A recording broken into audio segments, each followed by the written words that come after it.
ගහන ගෞරව රාත්‍රියේ තුන්මන් සන්ධිය මේ තමයි අභිරහස් පූජාවේ ආරම්භය. යාග හෝරාව ජයසේනගේ කෝපය තමයි මේ ගින්දර එක්ක නැගා එන්නේ.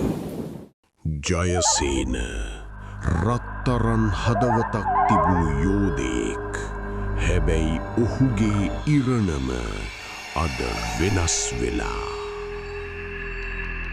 ඔළුව නැති ශරීරයක්. කෝපයෙන් පිරුණු නීල පාට ගිනි ජාලාවක් බෙල්ලෙන් මතුවෙනවා. ඌරු ඔළුව ඇඟට සවි වෙන්නේ නිකම්ම නෙවෙයි. ශරීරයට බැඳෙනවා. මේ තමයි මහා සෝනාගේ ඇස්. නීල පාට ගිනි ජාලාවක් ඇස් දෙකින් මතුවෙනවා. උඩ බලපන්.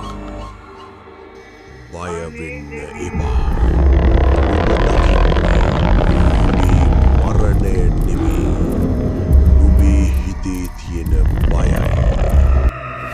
ඔබ බලලා ඔහුගේ කෝපය ලෝකයටම නිදහස් කරනවා. විනාශය ලං වෙනවා.